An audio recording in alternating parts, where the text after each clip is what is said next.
This is the X-Zone Broadcast Network, broadcasting worldwide on broadcast affiliates and satellite program providers, including CNN Broadcast Network, Sirius Satellite Network, Star Media, Good News Radio Network, Angel Broadcast Network, Wiki Broadcast Network, and WPBN TV.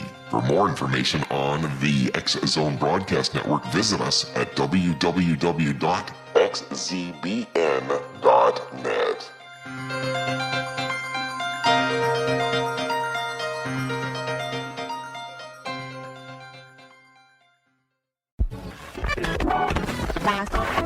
All Hit Radio.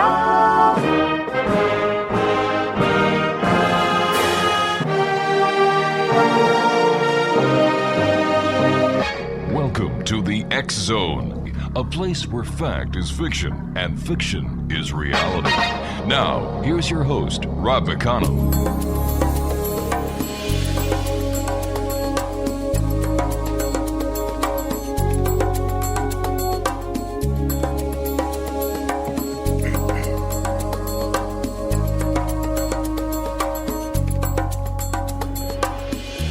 Welcome back to the X-Zone, everyone. My name is Rob McConnell, coming to you from our broadcast center in Hamilton, Ontario, Canada. Worldwide toll-free is 1-800-610-7035. Email xzone@xzoneradiotv.com. On all social media sites, X-Zone Radio TV, and our website, www.xzoneradiotv.com. X-Zone Nation, my guest this hour is Scott Pinsker. We're going to be talking to Scott about his new novel on God, Jesus, and Satan entitled 666. I'm sure I should say it also has 666. It's got everything in it. You know, it's one of those novels that is based in biblical times, end of days, today, but it also encompasses the entire scenario. I could go into it and tell you all about it, but I'd much rather bring Scott Pinsker on with me right now. Now, Scott is he's a recognized marketing expert, has worked with, sports stars, Grammy-winners, entertainment icons, managing from crisis communications to film properties. His analysis of publicity trends has been showcased multiple times on FoxNews.com, where he occasionally contributes as a marketing expert. The website we're talking about this hour, X-Zone Nation, is www.secondcomingishere.com. And Scott Pinsker, welcome to the X-Zone. Hey, Rob, I am absolutely delighted to be here and look forward to having a, pardon the pun, spirited conversation with you. Because, you know, it's funny. Every time you ever hear anyone talking about the devil, they invariably approach it from a theological point of view. And this book is the very first book where we tackled it from a marketing point of view. How would the devil market his message? How would he win followers? And how can you avoid falling prey to the devil? You know, those are excellent questions. And I remember years ago, somebody came out with an article, and I forget whether it was in Life magazine or Time magazine, that came out with some of the advertising tools that were used way back when, like the Campbell soup can. The red was supposed to entice you, intrigue you, go to your devilish side, and stuff like this. And I figured, oh, come on.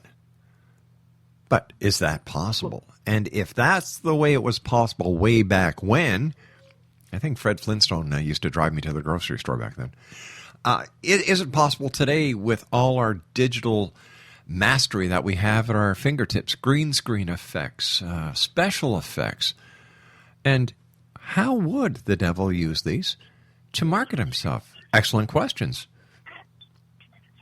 No, and unless you know what the devil's motivation is, it's really hard to be safeguarded by it. I think one of the weaknesses of always approaching it from a theological point of view is that, you know, really the theology hasn't changed in a very, very long time. Exactly. But from the marketing point of view, look, I'm a Machiavellian marketer. I've marketed people. I've worked with, troubled athletes, celebrities in peril, football players who aren't allowed to own dogs anymore, not dropping any names specifically, but I'm sure you guys can connect the dots.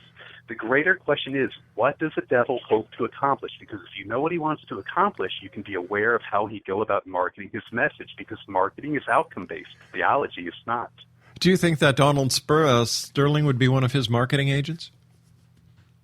I think they probably have some kind of teamwork going on, season tickets maybe. I don't know, maybe the Spurs were in league with the devil. I think a lot of folks here in Miami were probably a little bit upset with how that series turned out.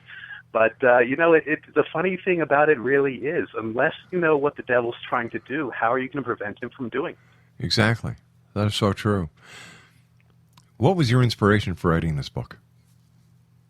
When about 15 years ago, I was getting my law degree in the nation's capital, and it coincided with the Bill Clinton impeachment. And I don't want to get all political because that's not why I'm here at all. But it created a very compelling question. When do you know when it will be moral to remove a chief executive? Because all of our American laws are predicated upon biblical laws, questions of morality.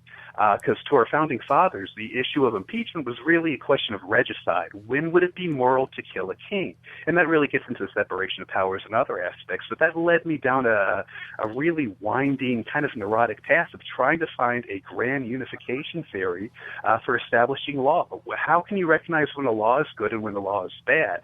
And about that same time period, I was talking to a scientist, a female friend of mine, and she was talking about the devil, and I just made a flippant comment that, well, if the devil's really looking for you, he wouldn't let you know that he was there. That's right. He wouldn't show up with pitchfork and horns. That would be bad marketing. That would be bad brand management. Instead, he would try to seek and divide by trying to wear the robes of godly apparatus, to try to blend in and try to prey on us in ways when we're not going to suspect it. All right, Scott, stand by. You and I have to take a commercial break. We'll be back in 2 minutes. Exonation, our guest this hour is Scott Pinsker, and his website is www.secondcomingishere.com. And Scott and I will be back. It's going to be an interesting hour here on the X Zone. Don't go away. We'll be here.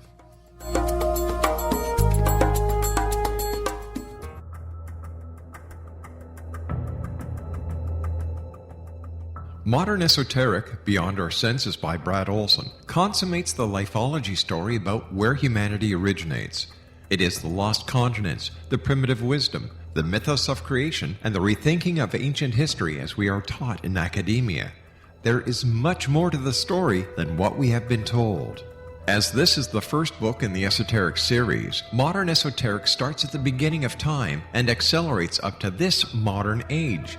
Future Esoteric is book 2 in the series and takes a forward-looking position ahead of today with an open and honest examination of the ET issue and various unexplained phenomena. To discover the writings of author Brad Olson, visit www.bradolson.com.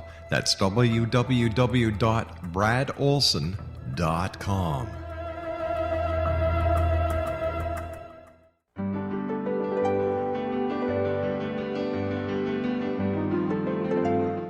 Named one of the world's greatest psychics, Elizabeth Joyce is now giving readings worldwide via Skype. Elizabeth Joyce is recognized for her clairvoyant ability to help find missing persons, her analysis of dreams, past life regression work, mediumship, and her accurate predictions. Elizabeth has been a frequent guest on the X Zone radio show with yours truly, Rob McConnell, now for several years. For an appointment with Elizabeth Joyce, call 201-934-8986 or Skype at elizabeth.joyce. And for more information, you can always visit Elizabeth Joyce online at www.new-visions.com.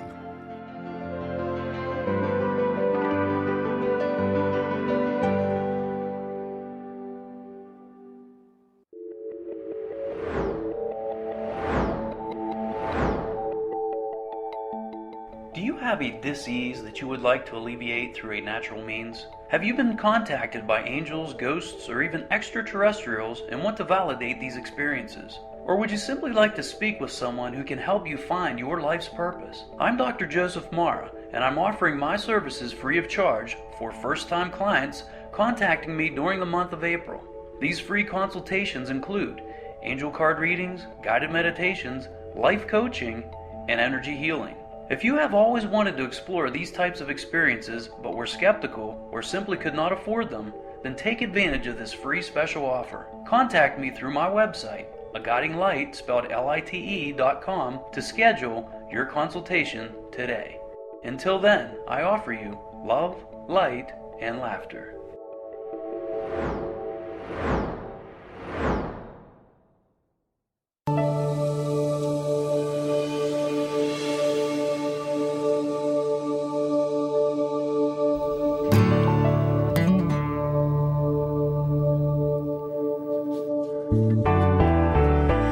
Welcome back, everyone. Scott Pinsker is our special guest. He's the author of The Second Coming, A Love Story. His website is www.secondcomingishere.com. And Scott, let me ask you, is God real? It's a great question, and it's really the fundamental one, because there could be God without there being a devil, but there couldn't be a devil without there being God. So it's a great question, and of course the atheists there, if you look at it from a statistical point of view, the number of people who don't believe in God is growing more rapidly than the people who do believe in God. And there's a strong reason for that, and that reason is because of the scientific universe. It looks like you can explain the universe to a large degree without any kind of guidance or guidance of an almighty. But I've got a question for you. Sure. And this is a question for atheism, because I don't think I can disprove atheism as a whole, but I think I can make an argument that atheism is not a rational belief system. Okay. And that belief is based on the fact that we humans are barely evolved monkeys. I mean, we are just maybe a few footsteps out of the jungle. If you look at the Big Bang Theory, which looks like it makes a lot of sense, I mean, it explains the location to an absolute degree of all kinds of entities in the universe and the galaxy and the solar system. But for the Big Bang to be mathematically possible, the world would need 93% more energy and more mass than it currently has. Yeah. And, of course, we call that dark matter and dark energy. It just means that we don't know what they are. We don't know how to quantify it, but they must surely be out there. My theory is that we only know 7% of the known universe by our own reckoning, by our own admission. We're going to really say that God's an impossibility when we don't know 93% of everything that's out there? Well, you know, even the scientific community now is taking a look at Darwin and saying, you know what, we've got doubts that you are correct. Stephen C. Meyer from the Discovery Institute and his scientific team doubt Darwin's theory. So even the scientific community is now taking a different look on how we have evolved. You know, I don't think we're a couple of steps from a monkey. But on the other hand, when you look at the Bible and the stories in the Bible, how can you take what's there for fact? It makes no sense. If you believe, it makes perfect sense. But when you talk about the Bible, you talk about, let's just take Noah, for example. Is it possible that he had every creature, 2 by 2, on the planet in an ark that was built in the Middle East? If he did, where did he get where did he get the polar bears from? Where did he get the penguins from? The saber-toothed tigers. Rob, they're a great question. Would it be possible that a 500-year-old man living somewhere around Lebanon would get 2 of every animal ever in existence? And if he could, my question for you then would be, how did he feed the carnivores? Did they keep all 2,000 species of termites on their wooden boat? Yeah. There's some very unpleasant animals like pubic crabs and stomach worms that I don't know who volunteered to carry those animals, but I'm betting that it probably wasn't Noah. Exactly. If the entire world was filled with one ocean, then wouldn't you need aquariums for the freshwater fish? Wouldn't all the plant life die?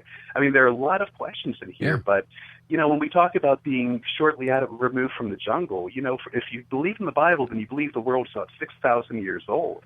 And if you believe in evolution, you believe that mankind's been evolved for about 100,000 years, maybe a few 100,000 more, depending on what kind of hominin you evaluate as being truly a human being a Homo sapien. That is such a brief flicker of time in a universe, in a Big Bang. You're talking about a 13.7 billion-year-old universe, and we have no clue about millennial weather patterns or solar fluctuations or evolutionary trends over a 10,000, 50,000, 150,000 period of time, where we're just cleaning through the fossil record. And I really believe we're not smart enough to know what we're dumb at yet. You know what? Until we have that humility, how are we ever going to know where we really are?